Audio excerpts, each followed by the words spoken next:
በጦርነት መሃል መተህ ስለጠየከኝ ተብሎ የሚደረግ ፌቨርም የለም። ስልክ ተደውሎ ጉዳቱ አሳዝኖኛል ማለት ይቻላል። ሌላ ነገር ሳይጠቅሱ አሰላለፍ ውስጥ ሳይገባ መጥቀስ ይቻላል። አይበልና አሁን ኢራን ያረፉ ጊዜ እዛ አውሮፕላኑ ላይ ብታኩስስ ኢትዮጵያን አይደለም ያጠቃቸው። ኢትዮጵያ ተጠቃ ብለን መናገር አንችልም። ለምን? የጦርነት ቀጠና ነው። ኢራናውያን እኮ ሰልፍ ሲወጡ ዴስቱ አሜሪካ ይላሉ፣ ሞት ለአሜሪካ ይላሉ፣ እስራኤልም ትጥፋ ይላሉ። ስለዚህ ጠቅላይ ሚኒስትር አብይ መጀመሪያ ማውገዝ የነበረባቸው ማንን ነበር? እስራኤልና አሜሪካ ከዓለም አቀፍ ሕግ ከሚለው ውጭ በኒኩሌርም አይደገፉም፣ አይደግፋቸውም። የዓለም አቀፍ ሕግ አይኤም አረጋግጧል። ኢራን ኒኩሌር ብትይዝ እንኳን በነገራችን ላይ እንደዚህ ብሎ መከራከር አስቸጋሪ ነው። ግን የያዙ ሀገራትን ስናይ ኒኩሌር ተጠቅሞ አያውቁም። ኤክሰፕት ማን ብያለሁ ባለፈው? አሜሪካ። በጥንቃቄ እያዩ ሄደው የሆነ ችግር ደግሞ ሲፈጠር ሀገራቱ በአንድም ሆነ በሌላ መልኩ ኢትዮጵያ ላይ ተጽዕኖ ያሳድራሉ። የኤርትራ መገንጠል አንዱ ውጤት ነው። ከዚህ አሁን ሁለተኛ ፍራቻ እስራኤል ትጠቀማለች ኢራን ላይ ምናልባት ባለፈው ጊዜ እንዳልኩት ጥጋብ ላይ ስለሆኑ ማለት ነው።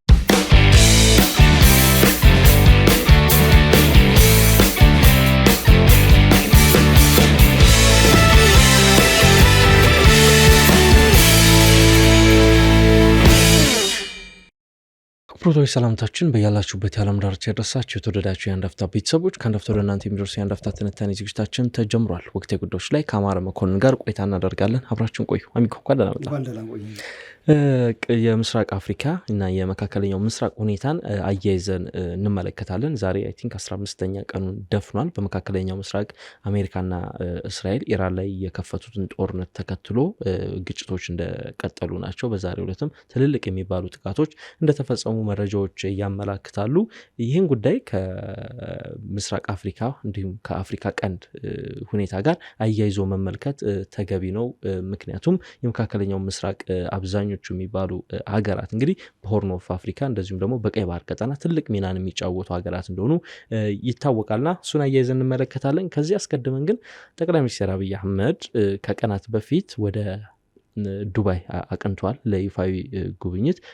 በጦርነት መሀል የተጓዙ የመጀመሪያ መሪ ናቸው። ይህ ግን ብዙ ትችት በአንጻሩ ደግሞ በእርሳቸው ደጋፊዎች በኩል ደግሞ ሙገሳን እያስገኘላቸው ነው የሚገኘው። ከዛ ባሻገር ግን ያለውን ነገር መመልከት ተገቢ ነው። የኢራንንም ጥቃት እንዳወገዙ ኤምሬትስ ራሷን ለመከላከል ኢራን ላይ የምትፈጽማቸውን ጥቃቶች ሁሉ እንደሚደግፉ ጠቅላይ ሚኒስትሩ መናገራቸውን የተባበሩት አረብ ኤምሬትስ መገናኛ ብዙሃናት እየዘገቡት ይገኛሉ። ይህ እንግዲህ ኢትዮጵያ በጦርነቱ ገለልተኛ እንዳልሆነች አንዱን ሳይድ ደግፋ መቆሟን በግልጽ የሚያመላክት ነው። ከዚህ ቀደም ከነበረን የዲፕሎማሲ ባህል አኳያም እንግዲህ እጅግ በተቃራኒ የሆነ ነው። ኢትዮጵያ የምትታወቅበት ገለልተኛ ዲፕሎማሲን በመከተል ነው። አሁን ግን አንዱን ወገን ደግፋ ጦርነቱ ላይ እንግዲህ ያላትን አቋም አንጸባርቃለች። ይህ ጉዳይ እንዴት ይታያል? ከሱ እንነሳ እስቲ አሚጎ። ተከታታይ የኢትዮጵያ መንግስታት በመካከለኛው ምስራቅ ያለው ፖለቲካ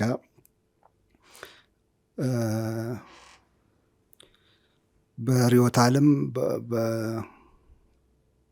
በኢኮኖሚም በፖለቲካ ይዘቱም በጣም ውስብስብ ስለሚሆን ከጂኦግራፊው አንጻር ከጂኦግራፊው ጀምሮ ጂኦስትራቴጂክ አቀማመጡ ጀምሮ ዓለምን ዙሪያውን ስለሚነካ አሁን አይተሃል። ሆርሙዝ የሚባለው ስትሬት ሲዘጋ እንዴት ዓለምን እንደሚነካ። ከዛ የሃይማኖት ዳይሜንሽን ስላለው ብዙ ሀገራትን ስለሚነካ ጎረቤቶቻችንንም አካባቢውንም የነዳጅ ጉዳይ ስላለበት የአገር ባለቤትነት ይገባኛል አይገባኝንም ጥያቄ ሰፊ ይዘት ያለው ክርክር ያለው ስላለበት በጥንቃቄ ነው የሚያዩት የኢትዮጵያ መንግስታት። ለረጅም ጊዜ በጥንቃቄ እያዩ ሄደው የሆነ ችግር ደግሞ ሲፈጠር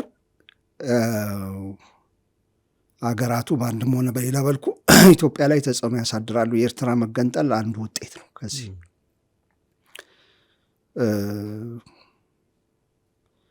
ከእስራኤል ጋር አንድ ጊዜ ባደረግነው እንደዚህ ሽርጉድ በኋላ ብናቆመውም የኢትዮጵያ መንግስት በኃይለሥላሴ ጊዜ በዛ ጊዜ ጀምሮ ቂም የያዙ የአረብ ሀገራት ናቸው ከፍተኛ ድጋፍ የሰጡት። አላቆሙም። እኛ ከተውነው በኋላም እንደ ሀገር ከተውነው በኋላም ከእስራኤል ጋር ሳያቆሙ ቀርተው አሁን ያለው የኢትዮጵያ ካርታ ለውጥ የመጣበት አንደኛው ምክንያት እዚሁ ውጥንቅጥ ፖለቲካ ውስጥ እጃችንን ስናስገባ ነው። አሁን ደግሞ ጊዜው ተቀይሯል። ጠቅላይ ሚኒስትር አብይ ጉዞ አድርገዋል። ለምን እንደሆነ አልገባኝም። ባለፈውም ጊዜ እየነገርኩህ ነበረ። አንዳንድ የሚወሰድ እርምጃ አይገባኝም፣ በሎጂክ ማለት ነው።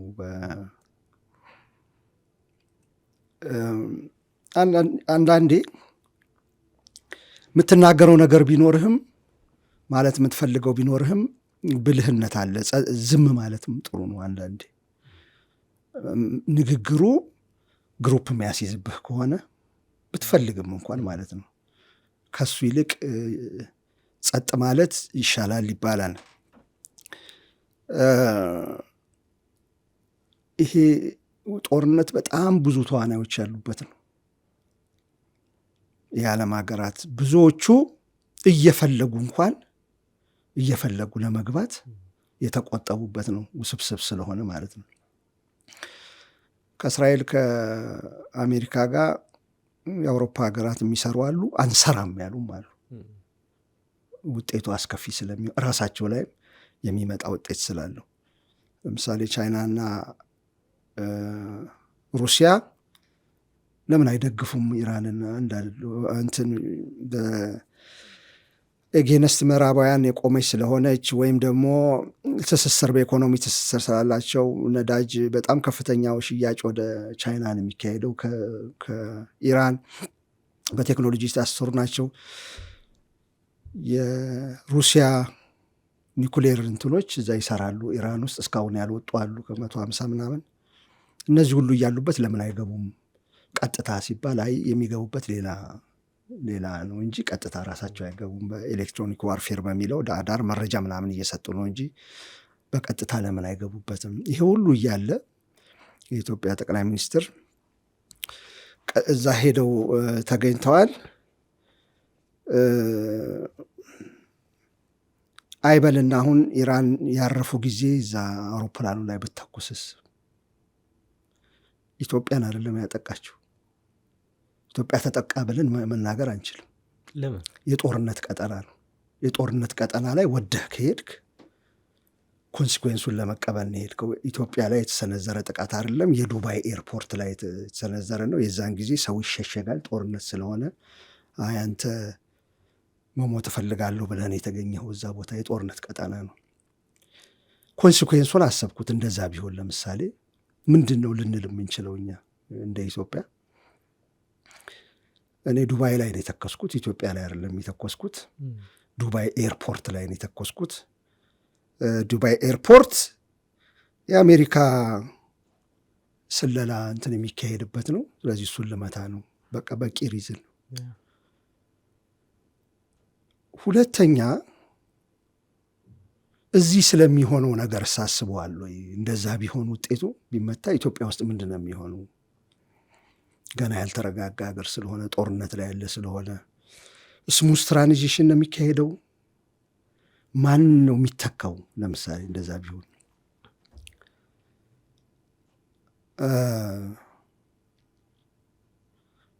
ምክንያቱም እንደዚህ የምለው ለምንድን ነው ሴንትራላይዝድ የሆኑ ሀገራት እንደኛ አይነት ሀገራት በመሪ በጣም ነው የሚታመነው። ተራው ህዝብ በጣም ነው የሚያምነው በመሪው። ድሮ እግዚአብሔር የሰየመው ስለሆነ ሀገሩን አስተሳስሮ የያዘው እሱ ነው ይባላል። ያ አመለካከት አልቀረም። አሁንም እዛ ላይ የተቀመጠው ተመርጦ ነው የሚል አስተሳሰብ አልቀረም። ዲሞክራሲ ብዙም ስላልሄድንበት ማለት ነው። እና መሪ ሲነካ ሀገር ይበጣበጣል ብዙ ጊዜ። እንደዚህ አይነት ሀገራት ውስጥ። ኢራን ላይ ለምን እንደዛ አልሆነም ልትለኝ ትችላለህ። ዲቪዥን ኦፍ ፓወር አለ። አርጂሲ የሚባለው ሪቮሉሽናሪ ጋርዱ አለ፣ ፓርላሜንት አለ፣ ክለሪክ የሃይማኖት ግሩፕ አለ፣ ጁዲሻሪ ሲስተሙ አለ። ሆነ መሪው ሲነካ እንዴት ሌላ መሪ እንደሚመረጥ በደንብ ሲስተም አለ። እንደውም ከ1 እስከ 48 ሞተው ራሱ ከታች የሚተካ መሪ ለረጅም ዓመታት የሄዱበት ሲስተም አለ። ስለዚህ አገር አይፈርስም ወዲያው። እና አሜሪካ የሚያስቡት እሱን ነው፣ ግን አይፈርስም። የኢራን የራሷ ሮበስት የሆነ በጣም ዘ ግራንድ ኢራን ስትራቴጂ የሚል መጽሐፍ አለ ብታየው፣ በጣም የሚገርም ሲስተም ነው ያላቸው ማለት ነው። ኢትዮጵያ ውስጥ ደግሞ እንደሱ አይደለም። አንድ ምሳሌ ልንገርህ። ብዙዎች የአድዋ ጦርነት ላይ ሚኒሊክ አልተዋጉም፣ ተደብቀው ነበር ቤተክርስቲያን፣ ጊዮርጊስ ቤተክርስቲያን ምናምን የሚሉ አሉ። አንድ ጊዜ ከአንድ የትግራዊ አክቲቪስት ጋር እንደዚሁ ስንከራከር ነበር እንትን ላይ እኔ የምለው ሚኒሊክ ከዮሐንስ ተምሮ ነው። አፄ ዮሐንስ ከማህዲስቶች ጋር ሲዋጉ ፊት ለፊት ሄዱ፣ ተመቱ፣ ቆሰሉ፣ ጦሩ ተበተነ። የኢትዮጵያ ታሪክ እንደዛ ነው። መሪ ሲመታ የሚያስተሳስረው እሱ ስለሆነ እኔ ዮሐንስ አገልጋይ እየተባለ ነው ውጊያ የሚካሄደው፣ እኔ የሚኒሊክ ባሪያ አሽከር እየተባለ ነው የሚካሄደው። ንጉስህ ምልክት ነው፣ የሚያሰባስብህ ምልክት ነው። ሲመታ ተፈታ ጦሩ። ማህዲስቶች አሸንፈው አንገት ቆርጠው ምና ሄዱ።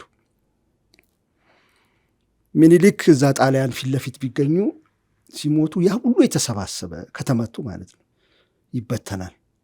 እና ከአፄ ዮሐንስ ትምህርት ወስደው ነው ከኋላ ሆኖ ኮዝ ሆነው ምክንያት ሆነው ለሚያዋጉት። አንዳንድ ጊዜ ወደፊት ልትሄድ ትችላለህ፣ ግን ራስህን ለአደጋ አጋልጠህ አይደለም።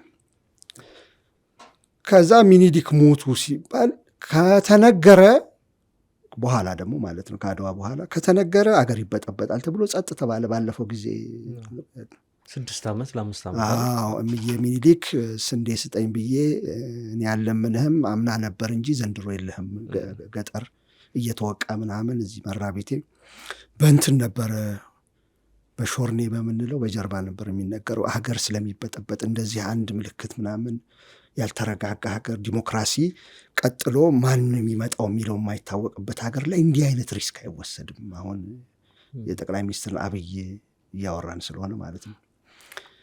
ምንድን ነው የሚሆነው ብዬ አሰብኩት። ድንገት አደጋ ተፈጥሮ ቢሆን ኖሮ እንዴት አላሰቡትም? ይሄንን ኢዚት ወርዚት ደግሞ ማለት ጠቅላይ እንትናን ቢንዛይድ በፍጹም ናና ጠይቀኝ የሚል እንትን ሊኖራቸው አይችልም። እዛ ብዙ ወዳጅ አላቸው ከአብይ በአሜሪካም በእስራኤልም በሌሎች የአረብ ሀገራትም ወዳጆች አሏቸው። በጣም የተሳሰሩ ሀገሮች አሏቸው። ስልክ ደውለው እንዴት ነው ማለት ይበቃል። ካስፈለገ ጉዳዩ እንዴት ነው ማለት ይሄ አድቬንቸሪዝም ግን ምን ትርፉ ምን ሊሆን ጉዳቱ እንዲህ ሊሆን ይችላል እያልኩ ነው። ከዛ በተቃራኒ ባለፈው ያልኩትን ደግሜ ላስረግጥ። ለምንድን ነው ለማብዛት የፈለግነው? ጠላት ምን ይዘን ነው ለማብዛት የፈለግነው? ኢራን የምትደግፈው ሁቲ የተባለ ድርጅት አለ እዚህ እና አሜሪካ እነ እንግሊዝ እነ እስራኤል ደብድበው አላጠፉትም። እንትን ሳውዲ አረቢያ፣ ዩኤኢ፣ ከሳውዲ አረቢያ ከዩኤኢ ከእስራኤል ከአሜሪካ ከእንግሊዝ የተሻለ የጦርን አቅም የላትም ኢትዮጵያ። ፍራንክሊ ስፒኪንግ የሰው ብዛት ሊኖረን ይችላል፣ የመሳሪያ ሶፊስቲኬሽን እንደነሱ ሊሆን አይችልም። ካፒታል አላቸው፣ የሚረዷቸው ሀገሮች አሉ። እንዲህ አይነቱን የራዳር ሲስተም እስራኤል እንትና ዩኤ ያላትን እኛ ሊኖረን አይችልም። ስለዚህ 98% 96% የወጪ ገቢ ንግድህን በሌላ ሀገር ላይ ጥለህ ጅቡቲ ባቤል መንደብ የሚባለው 24 ኪሎ ሜትር ነው ምናምን ነው በቃ ያቺ ነች ከሁቲ ጋር የሚለየን፣ እዚህ ከሳውዝ የመን ጋር የሚለየን ያቺ ሰርጧ ብቻ ነች። ከዛ ኤርትራና ጅቡቲ ያሉ ትንሽ 60 ኪሎ ሜትር ነው የአሰብ እንትን፣ ከዛ ኢትዮጵያ ነች። ከዛ ሙሉ ዕቃችንን ሙሉ ዕቃ ምልህ ምን እንደሆነ ንገር፣ መድኃኒት ምናምንም አይደለም ምንዋጋበት፣ እንኳን ምንዋጋበት በአውሮፕላን ተግዞ አይደለም ሁሉም የሚመጣው፣ በአውሮፕላን የሚመጡ አሉ። ትልቁ አውሮፕላን በቅርቡ መጥቶ ነበር። ብዙ ግን ወታደሩ የሚዋጋበት ነገር በመርከብ ተጭኖ በሁቲ አፍንጫ ስር ነው የሚያልፈው። እና ለምን እንደው ሪስክ የምንወስደው? ያ ሪስክ ባይወሰድስ ምንድን ነው የምንጎዳው? የሚጎዳው ነገር ምንድን ነው? ኢትዮጵያ ስልክ በጦርነት መሀል መተህ ስለጠየከኝ ተብሎ የሚደረግ ፌቨርም የለም። ስልክ ተደውሎ ጉዳቱ አሳዝኖኛል ማለት ይቻላል፣ ሌላ ነገር ሳይጠቅሱ አሰላለፍ ውስጥ ሳይገባ መጥቀስ ይቻላል። ኢራን ዩኤኢ ከሐሚቲ ጎን ተሰልፋ ትዋጋለች። ኢራን የአልቡርሃን ጦር ውስጥ ሙስሊም ብራዘርሁድ 2000 ጦር የሚሆን ሙስሊም ብራዘርሁድ ደጋፊ ሆኖ ይሳተፉ አሉበት፣ አልቡርሃን ውስጥ ማለት ነው። 2000 ጦር የሚሆን ኢራን አሰለጠነቻቸው ብላ በቀደም እንትን አሜሪካ ፎሬን ተራሪስት ውስጥ የከተተችው ማለት ነው። አሁን እሱ ነው ሊሆን የሚችለው ምክንያታቸው፣ የሄዱበት ምክንያት ሳስበው እንትን ላይ 2000 የሚሆን ጦር አልቡርሃን ላይ ኢራን አሰልጥና ደግፋለች። ስለዚህ ጠቅላይ ሚኒስትር ተነስቶ በመሃል ያንን እኔ ከእንትና ጎን ነኝ ለማለት ይህ ኢሚዲየት ትሬት እንኳን አይደለም ለኢትዮጵያ። ገና የሱዳን ጦርነት ውስጥ ያለ ኢትዮጵያ ላይ ምንም አይነት ጥቃት እስካሁን ድረስ ግን እንደ ቅድመ ጥንቃቄ ሊሆን አይችልም። እዛ ድረስ ለምን እንሄዳለን? እዛ ድረስ አንድ መሪ ተነስቶ ከመሄዳቸው በፊት ከወሰዱት ሪስክ አንጻር ከዛ ከመሄዱ በፊት እኮ ተመቷል። ዱባይ ኤርፖርት አይተዋል አይደል? ቪዲዮን ተመቷል። እንደው ለዜናነት ብትፈልገው ራሱ ዜና ፈልጌ አጥቻለሁ። የሚያስገርም በአውሮፓ በአሜሪካ ማለት የምስል መገንባት እንኳን ነው ብዬ ባስብ የጠቅላይ ሚኒስትሩን ጉብኝት እዛች አካባቢ ያሉ ኢትዮጵያና የዩኤ እንትኖች ናቸው ሲያወጡ ያየሁት። እና የኢትዮጵያ ውስጥ አሁን ዶቼ ቬለ ምናምን ይዘግቧሉ አይደል? በቃ ዛሲት በአማርኛ ማን ያይልሃል? አሁን በዋናው ካልተዘገበልህ ጉዳይም የጻፈው የለም በሚያስገርም ሁኔታ የምስል መገንባት እንኳን ከሆነ ማለት ነው። እና አንዳንድ ጊዜ ሎጂክ ያጣብኛል ማለት የሚወሰድ እርምጃ ከጥቅሙ ይልቅ ጉዳት ያመጣል። ይሄ እነዚህ ሁሉ ሪስኮች እያሉ ለምን አስፈለገ? ዩኤኢ የራሷን ዜጎች ከንትን ውስጥ እያወጣች ከዛ ከአውሮፕላን ጣቢያ እንዳይመቱ እያወጣች አንተ ርካሽ ሕይወት እንዳለው እንትን ነው መመራው ህዝብ የማለት በቃ ተምሳሌት ሆኖ ነው የተገኘው። የእንግሊዝ እንትኖች ተነጋግረው በኢራን በኩል ነው ይባላል፣ አንዳንዶቹ ፈቅዳ ነው ይባላል። አቁቦ ነበር በረራ ኤሚሬትስ በከፊል ነው የተጀመረው። የተጀመረበት ምክንያትም መጀመሪያ የእንግሊዝ እንትኖችን በጣም ብዙ ናቸው ዱባይ ውስጥ ያሉት፣ ተነጋግረው በጣም ብዙ ብር እየተከፈለ ለማሸሽ ነው። ስታርመር የእንግሊዙ እንትን ያ ሁሉ እንግሊዛዊ እዛ እያለ አይሄድም። ህዝቦቹን ምንድን ነው የሚያደርገው? አውጥቶ ከጦርነት ቀጣና ያሸሻል። ወታደር እርዳታ ቢሆን ይገባኛል ማለት ኢራንን ለመውጋት የመንግስት ወሰነ እዚህ ውስጥ እገባበታለሁ እዚህ የተጨማለቀ ነገር ውስጥ ብሎ አይ ኢራንን አብሬ ከዩኤኢ ጋር ወጋለሁ። ዩኤኢም እየተዋጋች አይደለም እየተከላከለች ነው በአሁኑ ጊዜ ማለት ነው። ውጊያ መጀመሩ ያለውን ኮንሲኩዌንስ ስለሚያውቁ ማለት ነው። እንዴት ነገሩን እንደሚበጠበጠው ስለሚያውቁ ብዙ ሴንሲቲቭ ነገሮች ስላሉበት እነሱም አልገቡበትም። ገና እየተጠቁ እየተከላከሉ ከዛ ወታደር ብትልክ ወታደር ጦርነት ላይ ለመሰማራት የሆነ ስለሆነ ሊገባኝ ይችላል ሊዋጋ ነው ከኢራን ጋር ምናምን ተብሎ፣ ግን መሪ የሚሄድበት ምክንያት በፍጹም ሊገባኝ አልቻለም። ከብዙ አንግል ባስበው ማለት ነው። ምንድን ነው የሚያተርፍልን ይሄን ነገር? ዩኤኢ ከእስካሁን ካለው ወዳጅነት 8-10 ከነበረ ወዳጅነታችን 9-10 ይሆናል። አሁን ሄደው በመጎብኘታቸው በፍጹም ሄደው በመጎብኘታቸው የዘን ጊዜ ግን ምናልባት ወደኋላ ግን ሊመለስ ይችል፣ ወደኋላ ማለት እንደ ኢትዮጵያ በጣም ትልቅ ጉዳት ሊኖረው ይችል ነበረ አንድ ነገር ቢደርስ ኖሮ በመሀል ማለት ነው። በጣም ጥሩ ስጋቶቹን አስቀምጠዋል። አንድ የተባበሩት አረብ ኤምሬትስ መንግስታዊ ቴሌቪዥን አንድ ያለው ነገር አለ። ጠቅላይ ሚኒስትሩ የኢራንን ጥቃት ኮንነዋል። እንደዚሁም አረብ ኤምሬትስ ራሷን ለምታደርገው የመከላከል እርምጃ ኢትዮጵያ ድጋፏን ትሰጣለች። ድጋፏን ማለት ያው ልክ ናት፣ ዲፕሎማሲያዊ ይመስለኛል፣ ወታደራዊ እንኳን አይመስለኝም። እና እንደዛ የሚል ነገር አስቀምጧል። ጠቅላይ ሚኒስትሩ ይህንን ያሉት እንግዲህ የዛው ያሉ የዩኤኢ ሚዲያዎች ናቸው። ጠቅላይ ሚኒስትሩ ይህንን ካሉ ምናልባት የተገደዱበት ሁኔታ አለ ወይ? ምክንያቱም ከወራቶች በፊት ታስታውሳለ የዩኤኢ ውጭ ጉዳይ ሚኒስቴር ከዶክተር ጌዲዮን ጢሞቴዎስ ጋር እዚህ ኢትዮጵያ ውስጥ ሲወያዩ አንዳቸው የአንዳቸውን ሉዓላዊነት ለመጠበቅና ለማስጠበቅ ተስማምተዋል ይላል። ምናልባት ያ ስምምነት አስገድዷቸው ይሆን?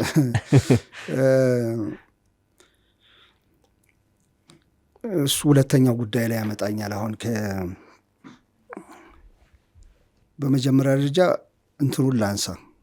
ጠቅላይ ሚኒስትር አብይ ኢራን የወሰደችውን እርምጃ ኮንነዋል። የሉዓላዊነት መጣስ ነው ብለዋል። ይሄ ደግሞ ፐርሰናሊ ጉብኝት እዛ ማድረጋቸውን ትተን ኢትዮጵያ በዓለም አቀፍ ሕግ ታምናለች ወይ? በዓለም አቀፍ ሕግ ስታምን ጎረቤት ወዳጅ ሀገሮች እየመረጠች ነው ወይ ወደሚለው ጥያቄ ወስደናል። ለምን ብትል አሜሪካኖቹ ኢራን የአሜሪካ ስጋት ነች ብለው ለማሳመን ይሞክራሉ። ምንድነው የሚሉት? ቤዞች አሉን እዛ ጋር፣ ቤዞች ልትመታ ትችላለች። ታዲያ ኢራን መቼ ሄደችባችሁ እናንተ ጋር?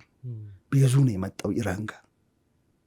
ስለዚህ ስጋቱ ለኢራን እንጂ ከሌላ ቦታ መጥተህ ጎረቤት ላይ ተደርድረህ ስጋት ትሆንብኛለች ያቺ ጎረቤት ልትል አትችልም። ዩኤኢ ምናምን ቢሉ ይገባኛል፣ ጎረቤት ሀገር ናቸው። በሱ ክርክር ያመጡባቸዋል። አይ ኒኩሌር ከያዙ አይ ኒኩሌር ስምምነት ነበረ ከ2003 አካባቢ ጀምሮ ብዙ አይነት ስምምነቶች ተደርገው በተለይ በኦባማ ጊዜ ባለፈው ጊዜ አንስቼዋለሁ። ሊሚት ሊያረጉ ኢንሪችመንት እንትኑን ካፑን ከዛ ስቶክ ፓይሉን አሁን 450 ምናምን ኪሎ ግራም ደርሷል ይባላል። በኋላ ነው የሆነው እሱም። ከዛ ማዕቀብ እንዲነሳላቸው ምናምን ስምምነት ነበረ። ትራምፕ ነው ያፈረሰው። በነገራችን ላይ ያ የኒኩሌር ስምምነት ትራምፕ ባያፈርሰው ብዙዎቹ የሚሉት በዛ ስምምነት ሌጂቲሜሲ አግኝተው የተመረጡ የላስት ፕሬዚዳንት የነበሩት እና ሞዴሬት የሚባሉት ከዌስቱ ጋር ብንሰራ ይሻላል ከምዕራባውያን ጋር ብለው መረጋጋት ፈጥሮ የነበሩት ኢራን ውስጥ ልክ ትራምፕ ሲቀደው ያንን ተሸነፉ። የተሸነፉት ለምንድን ነው? አሜሪካ ቢትሬት ታደርገናለች የሚሉ የአርጂሲ ሰው ነበሩ። አትፈራረሙ፣ አሜሪካን አምናችሁ ትክዳለች ያሉት እውነት ሆኖ ተገኘ። ከአንድም ሁለት ጊዜ እውነት ሆኖ ሲገኝ እነሱ ወደ ላይ ከፋሉ። እነዛ አሁን በቁጥጥር ስር ውለው ነበር ባለፈው። እነሱ ሞዴሬት የነበሩ ናቸው። ካሚኒን አሳምነው ባለፈው ጊዜ ያልኩ የፋትዋ በሚለው ቢኖራቸውም ካሚኒም አንዳንድ ጊዜ ወደ ጎን ሲሄዱ መያዝ አለብን ሲሉ እያሳመኑ መጥተው ጥሩ አይነት ዲፕሎማሲ እያደረጉት የነበሩትን ነው ቀደው የጣሉት። ስለዚህ እንደዚህ ነበር። ኢራን እንዴት ስጋት ትሆናለች? ስምምነት አድርጋ አልነበረም ወይ? በዛ ተገዝታ እየሄደች አልነበረም ወይ ሲባሉ እስራኤልም እንትንም ያጣሉ ኮዝ። መጨረሻ ወዴት ነው የሚሄዱት? አይ ኢራናውያን እኮ ሰልፍ ሲወጡ ዴስቶ አሜሪካ ይላሉ፣ ሞት ለአሜሪካ ይላሉ። እስራኤልም ትጥፋ ይላሉ፣ ከምድረ ገጽ ትጠፋለች ይላሉ። ኢራን ኦፊሻል አቋም አይደለም፣ ግን ሰዎች ይላሉ፣ እዚህም እዛም ይላሉ፣ ይሄ አንድን ሀገር ለማጥቃት በዓለም አቀፍ ሕግ አንድ ነገር ለማጥቃት በቂ ምክንያት ነው ወይ ብለህ በዓለም አቀፍ ብትሄድ የፈለግከውን ብትቀባጥር የሀገር ኢሚነንት ትሬት እስካልሆነ ድረስ እንደሚያጠቃ ማጥቃት አትችልም ተነስተ። ስለዚህ ጠቅላይ ሚኒስትር አብይ መጀመሪያ ማውገዝ የነበረባቸው ማንን ነበር? እስራኤልና አሜሪካ ከዓለም አቀፍ ሕግ ከሚለው ውጭ በኒኩሌርም አይደግፋቸውም የዓለም አቀፍ ሕግ። አይኤም አረጋግጧል፣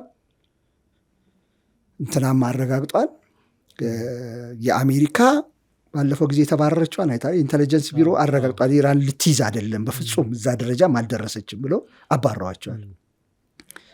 አይደግፋቸውም። ከዛ ደግሞ መሳደብ፣ ባለፈው ጊዜ እንዳልኩት መለስ ዜናዊ እንዳለው መላጣ ብለህ ልትሰድበኝ ትችላለህ፣ መላጣዬን መንካት አትችልም፣ አልነካችም። ምንም መሳደብ መብቷ ነው፣ የሚከለክል ሕግ የለም።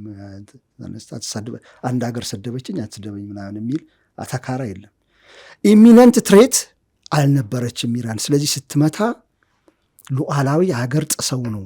ማንኛውም ዓለም አቀፍ እንትን ያውቃል ይሄን፣ ማንኛውም በሕግ የሚያምን።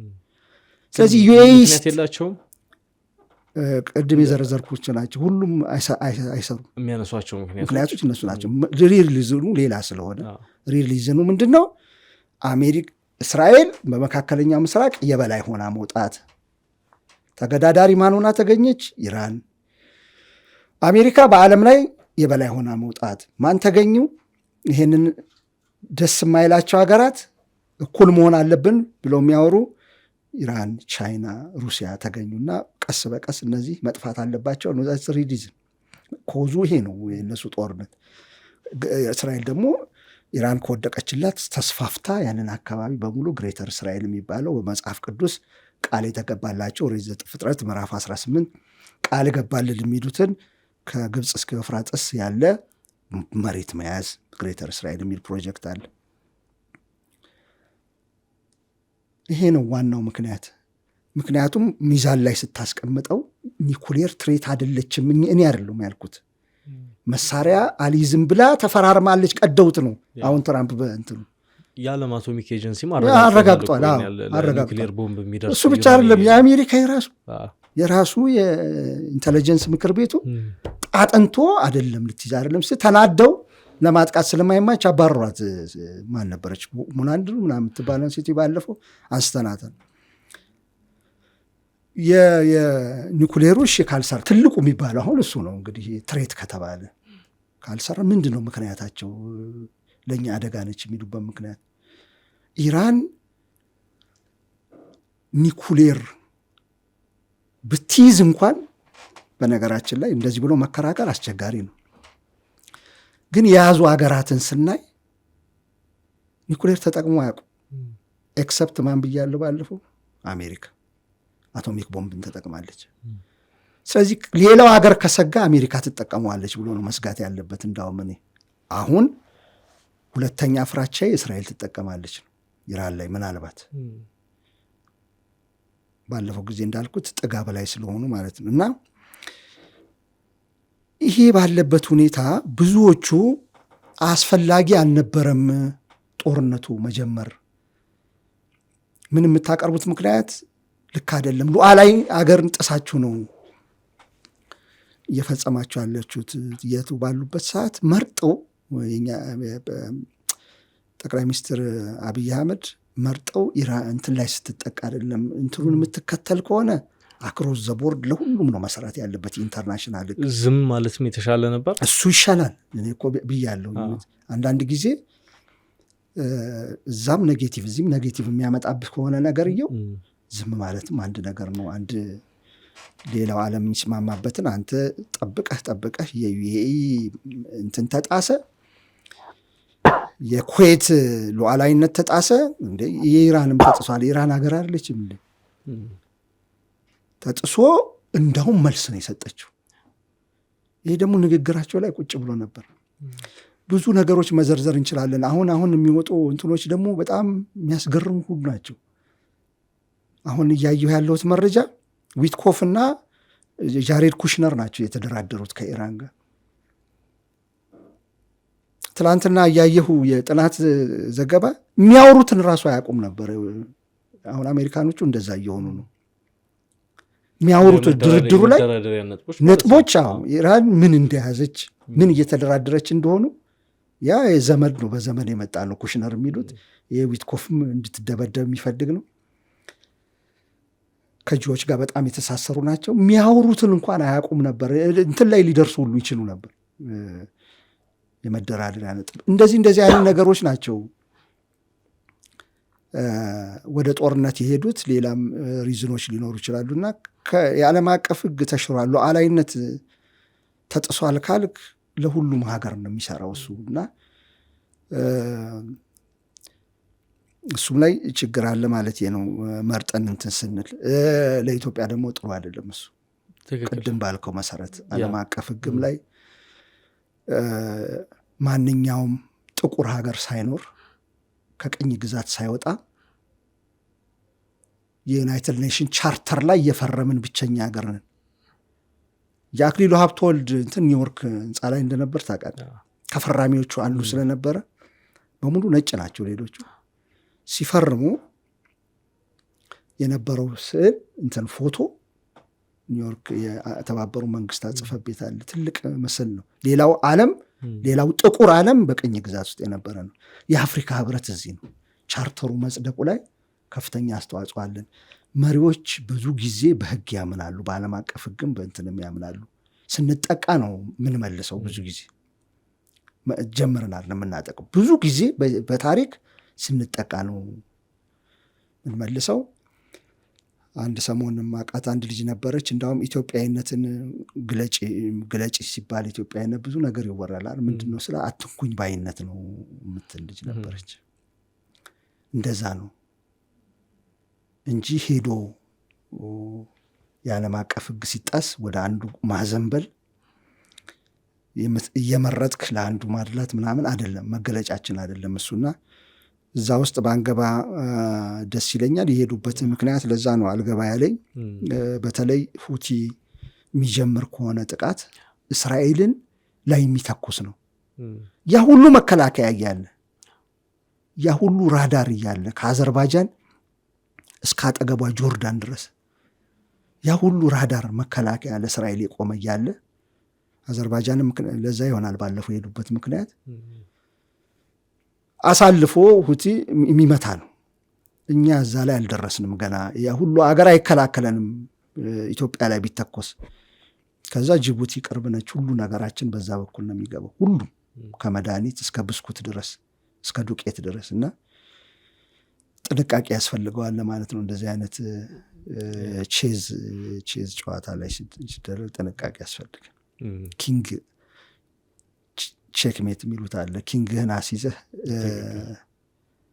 ያው ያሉት መሪ እሳቸው ናቸው አሁን። ስለዚህ እሱን መጨረሻ ላይ ነው ከተበላህ የምታስበላው እንጂ ኪንጉን ለመጀመሪያ ካጋለጥከው አያበቃል፣ ጨዋታ ያበቃል ማለት ነው። እንደዛ ነው። በጣም ጥሩ። እንግዲህ እንዳልኩ አንተ ጉብኝቱ በጣም ምናልባትም ብዙ አይነት መዘዞችን ሊያስከትል ይችላል። በተለይ ይሄን ያህል አቋም ይዘን መቆማችን ብዙ አይነት ዋጋ ሊያስከፍል ይችላል። እዚህ ጅቡቲም አንድ ያለች መተንፈሻ ነች። ሌላው እንደው እንደ አማራጭ ሶማሌላንድን እንኳን በዛ ባሉ ወደቦች እንጠቀም ብንል አሁን ሶማሌላንድም ታርጌት መሆኑ አይቀርም። ምክንያቱም እነ ብሉምበርግ እነ ሚድልስታይ ከሰሞኑ በወጡት ዘገባ እዛም ላይ እስራኤል የጦር ቤዝ በሶማሌላንድ ለመገንባት እየተንቀሳቀሰች ነው። ይህን ተከትሎ ሀውቲ እዛ እስራኤል የጦር ቤዝ በሶማሌላንድ የምትገነባ ከሆነ በእርግጠኝነት ጥቃት እንፈጽማለን፣ የሚሆን ነገር አይደለም ብሏል። ከነዚህ ጉዳዮች አንጻር እንግዲህ የጠቅላይ ሚኒስቴሩ ጉዞ ስጋቶችን እያዘለ በሌሎች ወገኖች በኩል ደግሞ ውዳሴን እያስቀኘላቸው ነው የሚገኙ። ጀነራል ባጫ እንደውም ታስታውሳለህ የሰሜኑ ጦርነት ወቅት ጠቅላይ ሚኒስቴሩ ቲፒኤልኤፍ ሰሜን ሸዋ ደረሰ ሲባል ዘምተዋል ሲባል ነበር። እንደዛ ነው ውጤቱ። አሁን እንደው እሳቸው ከዛ ጋር አነጻጸሩትና ያንን ጊዜ አስታወሰኝና ጀግንነት ነው በሚል ሲያሞካሹትም እንግዲህ ትዊተር ላይ ጽፈው እያነበብኩኝ ነበር። የሆነ እንግዲህ ጠቅላይ ሚኒስቴሩ ጉብኝትን የተመለከተው ዝግጅታችን እዚህ ላይ እንቋጫለን። የተወደዳችሁ ተመልካቾቻችን እንግዲህ የዛሬው የጠቅላይ ሚኒስትር አብይ አህመድን የዩናይትድ አረብ ኤምሬትስ ጉብኝትና ሊያስከትል የሚችለው መዘዝን በተመለከተ ያዘጋጀነው ዝግጅት ይህን ይመስል ነበር። አብራችሁ ስለቆያችሁ እናመሰግናለን። መልካም ቆይታ